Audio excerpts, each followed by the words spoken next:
Hello students, welcome to Chemshala. In today's class, we are going to cover the topic from class 11th chemistry, and our today's topic is properties of matter and their measurement. Let's take a look the various points which we will cover in today's class. First, we will start with the word meaning and definition of chemistry. What is chemistry and from where does this word come?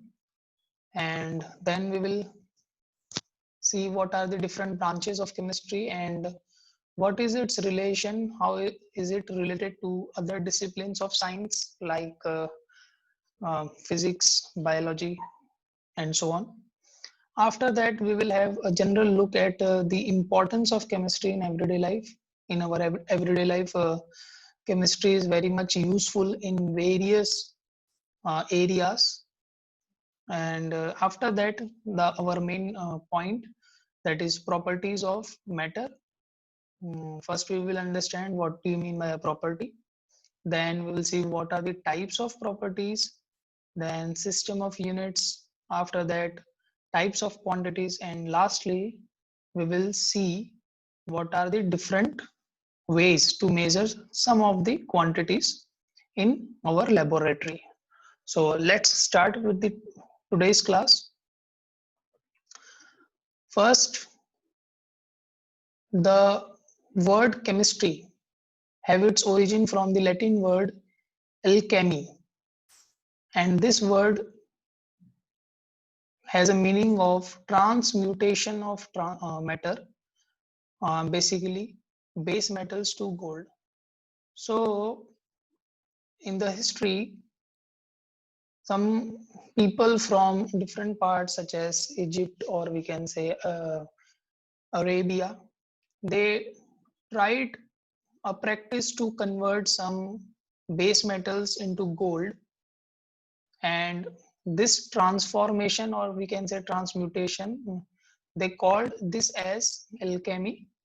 And as we all know today, that in chemistry we are basically dealing with the various changes, chemical changes, transformation of one substance into another. So from this word alchemy came the word, came today's English word chemistry.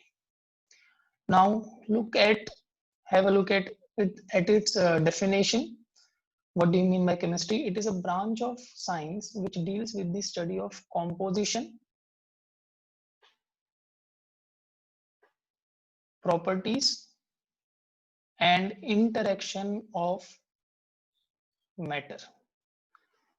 So in chemistry, we basically are concerned about the composition. Composition means the structure and the components, chemical components present in a certain matter. Properties, both physical and chemical, we will see in the later part of this class. And the interaction. So interaction is nothing but the physical processes or we can say chemical interaction, chemical reactions basically. Next point, branches of chemistry in relation with other disciplines. So chemistry plays a central role in science, and it has numerous branches. Its main branches which we will study in our syllabus are the organic chemistry, inorganic chemistry, and physical chemistry. So what do you mean by organic chemistry? Organic chemistry is a branch of chemistry in which we deal with the study of carbon compounds. And so this organic chemistry is also called as carbon chemistry. But in these carbon compounds, we mainly study these compounds, hydrocarbons. What do you mean by hydrocarbons? We have already studied in class 10, that is alkanes, alkenes, alkynes, and so on, and their derivatives. Now, inorganic chemistry deals with the study of compounds other than the carbon compounds, that is metals and non-metals. Then physical chemistry. Physical chemistry actually deals with the um, study of effects of physical properties of matter on their chemical structure and properties. So we are linking here the physical properties and the chemical properties, and we are actually studying their relation. Now, one more branch is there, that is analytical chemistry. This is again a very important branch which is regularly continuously used in industries and other research areas. In this branch, we deals with the qualitative and quantitative determination of components of unknown samples. Suppose you have one unknown sample here. It may be solid, liquid, or a gas. Unknown means you do not know the various components present in this sample and their amount also and their structure also. So to determine this components, which components are present, this is called as qualitative analysis. And how much quantity is present, we call it as quantitative analysis. So both these aspects are covered in the analytical chemistry. And now chemistry is also related with the other disciplines. First is biochemistry. Biochemistry, from name you can understand that this is a branch in which chemistry is linked with biology. So in this branch, we are mainly interested in the chemistry going on in the living system, metabolism of different biomolecules like carbohydrates, proteins, fats, and other processes which are going on in the living systems. Then environmental chemistry. In this branch, we mainly focus on the ecological aspects of chemistry. In geochemistry, we mainly focus on those processes which influence the chemical composition and chemical structure of different components in our geological systems. Geological system means basically the earth crust and the oceans.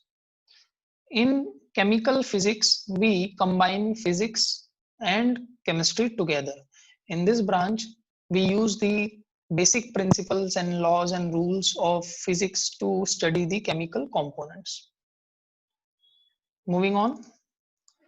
Now, next point is importance of chemistry in everyday life. The principles of chemistry are used in diverse areas of our everyday life. Some of the common areas. We have given only some few examples, the common examples, but there are lots and lots, many more of examples in which chemistry plays a vital role. First, we have taken the study of weather pattern. So, for studying the weather patterns, we need to know the principle of heat transfer, how is movement of air caused, soil texture, and so on. In brain functioning also, we should know what is neurotransmitter. So basically it is a chemical and how it is useful in transmitting the nerve impulse. Ionic mobility, how ions move across the membranes. Neural reactions, what are the reactions going on. Then next is operation of computers. In computer operation also, we need to know the principles of conduction of electricity, how we should use the devices to conduct the maximum electricity. Then semiconductor devices, because these devices are nowadays used to make the integrated chips and many more components of a computer. Then in industries, there is a large number of use of chemistry, chemical processes. For example, manufacture of different chemicals like fertilizers, acids, so on. So many chemicals are there we use in our daily life. These components are made in industries using the knowledge of chemistry. Then in healthcare, medicine, we can say. So here we have taken two main examples. For one, for cancer, we generally use these two medicines, drugs, cisplatin and Taxol. And for AIDS, we use AZT, which is azidothymidine. For almost all the health related problems we use large number of medicines which are again made by using the principles of chemistry. Then synthesis of new material. So uh, regular continuous research is going on in the field of chemistry to synthesize new substances using the principles of chemistry. For example, we have taken some new materials which are uh, proving very useful in our daily life. These are superconducting ceramics, conducting polymers, optical fibers, and there are lots and lots of other materials also. Our next topic is properties of matter. So first of all, we will study what do you mean by a property? So property is any characteristic or attribute which is used to describe the matter by observation. This is important, observation or measurement. Either we can use our observation or we can measure some attribute which tells something about the matter, nature of matter, and that attribute or characteristic it is called as property. So properties of matter that are obtained by observation. In first point, we have already discussed that property is something we can observe or we can measure. So those properties which which we can observe and cannot be measured are called as qualitative properties. These are called as qualitative properties. Example, color, odor. Odor means smell, shape, texture. All these properties are we can observe only and we can uh,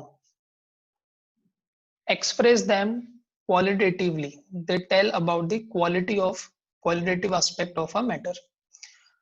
On the other hand, properties of matter that are obtained by measurement and have certain magnitude.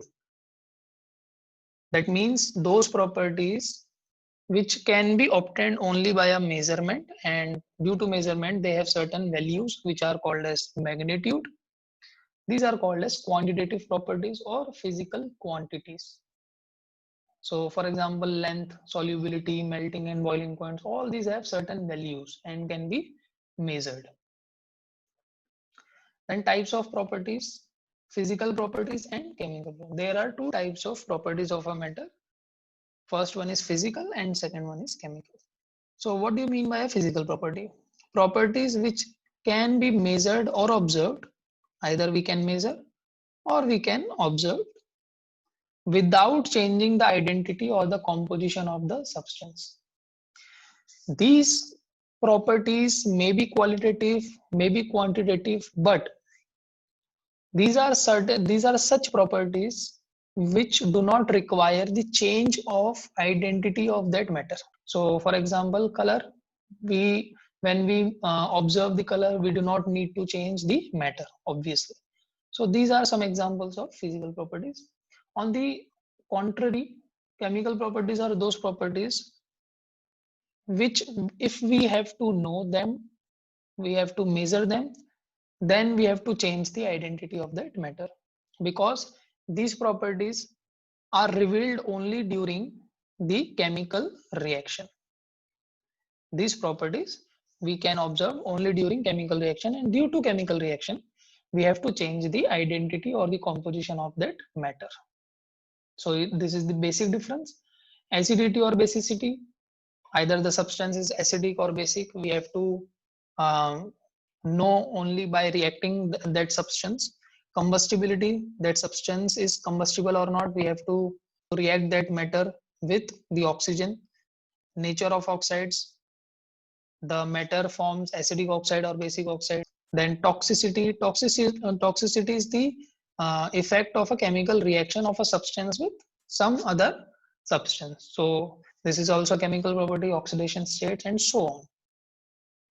Next point, measurement of physical quantities. So now we are mainly focusing on quantitative properties, physical quantities, because only they can be measured.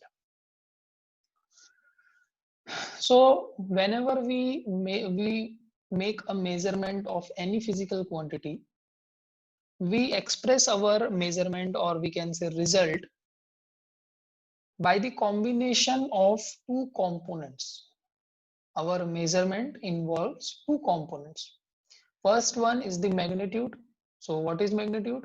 Magnitude is a numeric value, or we can say it is a number that gives an idea about the strength or the amount of measurement.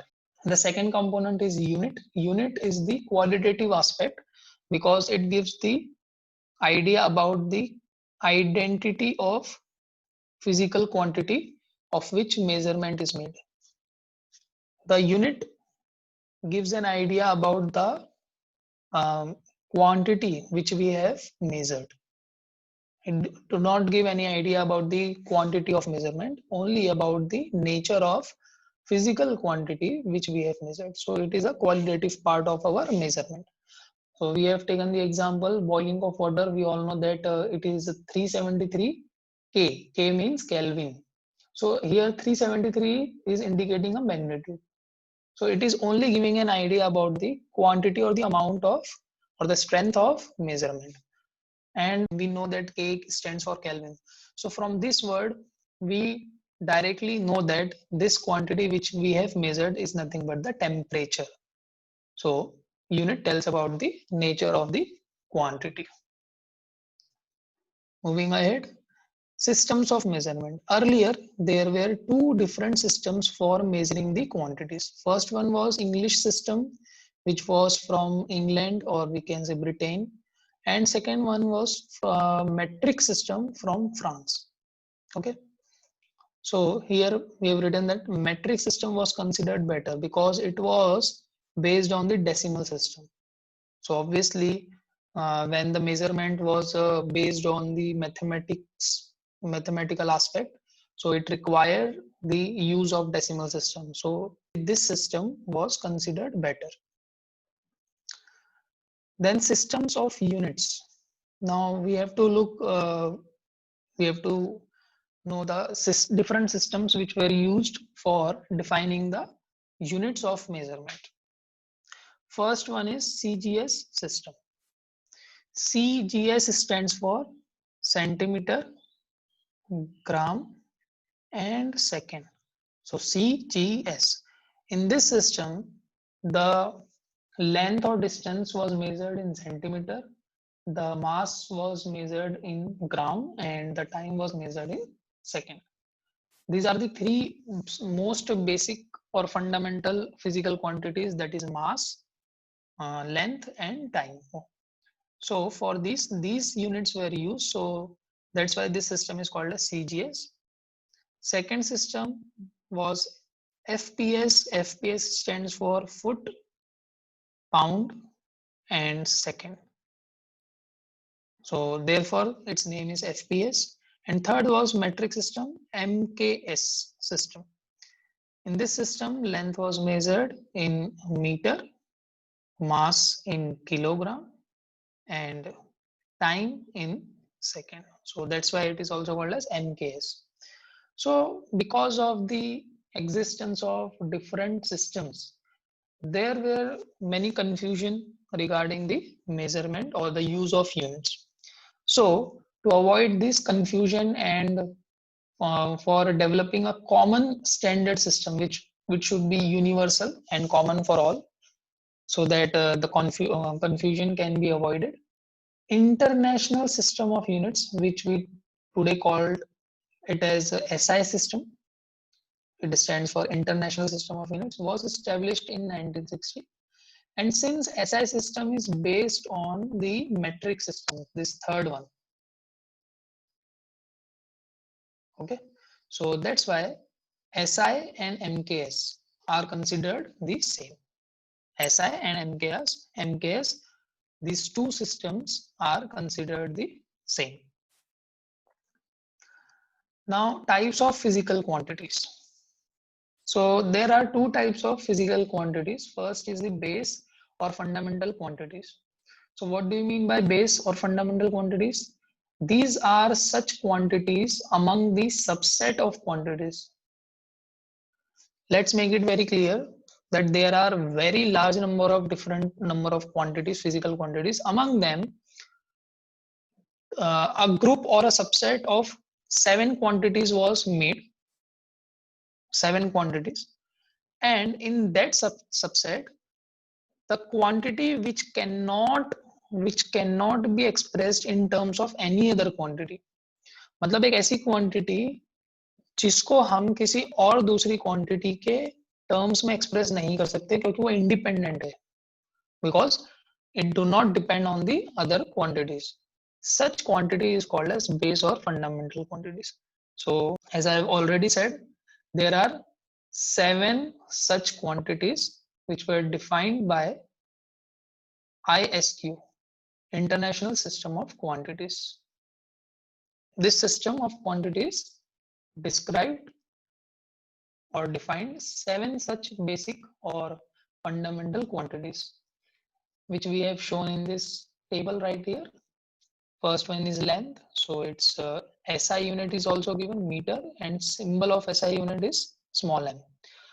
Similarly, there are 7 such quantities with their SI units, standard units, and the symbols. These are length, mass, time, electric current, thermodynamic temperature, amount of substance, and luminous intensity. So you can study this from these quantities from this table. The second type of quantities is called derived quantities.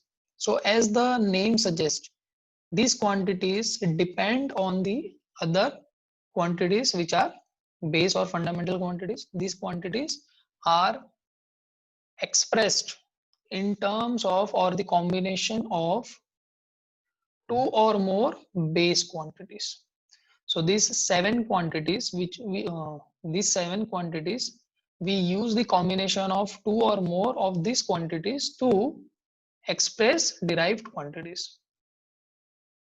So these quantities can only be computed. We cannot directly independently measure these quantities. For example, area. Suppose we have to obtain area. We cannot directly measure the area. We first measure the length and then calculate the area from the measurement of length. So now, for example, we have taken 3 physical quantities and shown you how these are measured in the laboratory. First one is mass and weight. So all of you have already studied in your lower classes that mass is the amount of matter which is present in a substance, and weight is the force exerted by the gravity on an object. So these are different. Weight is a force and mass is the amount of matter. So okay, but if we have to know the weight, so again weight is not a fundamental quantity, it is a derived quantity, because we all know that weight have a formula, that is W equal to mass m into g. So by the product of mass and gravity, acceleration due to gravity, we calculate weight. So again, for calculating the weight, we should measure the mass. So we have shown here that the mass of a substance is measured by the device called as analytical balance. Okay. So initially, earlier time, analytical balance were present which were of a mechanical type. Okay, but now this measurement has become very simple due to the uh, invention or designing of the digital analytical balance. The sketch of digital analytical balance is shown here. It has a platform for keeping our matter, and this is showing the values of mass. So it is very easy to handle now. Now let's take a look at second quantity, which is volume. Volume is a quantity which is having a unit of cube of length. Again, volume is a derived quantity. And how it is expressed? It is expressed as a cube of base fundamental quantity, that is length. So that's why its SI unit is meter cube, because the SI unit of length is meter. So if we 3 times multiply the meter, it will become meter cube. But in laboratory, it is generally measured in other units, that is liter and milliliter. Because the reason behind this is that the meter cube unit is very large, and in our everyday life in laboratory, we do not generally measure or require that much amount or that much volume of a matter. We require a little volume, so therefore it is better to use the smaller units, which are liter and milliliter. We are all very much aware about this. We are familiar with these units, liter and milliliter. Okay, but SI unit will remain meter cube. So volume is measured by graduated cylinder, burette, pipette. These are the different uh, devices which we use for measure the volume. So we have shown this. First picture is of burette. It has a nozzle in the bottom part and graduations all along it. Second one is pipette. This device do not have graduations. And last one is graduated cylinder. It is just like a test tube but having a base. Last one is the temperature. We all know that the temperature is the measure of degree of hotness, and it is measured by a device, familiar device called thermometer. So we all are very much familiar with the thermometer, but temperature can be measured or expressed in 3 different scales. These scales are first degree Celsius scale, we are familiar with it. Kelvin, which is also the standard unit for temperature. And last one is Fahrenheit. In this unit, we generally measure our body temperature. Okay, so all these 3 scales, we measure the temperature in these 3 scales by thermometer only. So I hope you all have very well understood the today's topic of our class. So we will meet in the next class with another topic. Till then, keep studying and be safe. Thank you.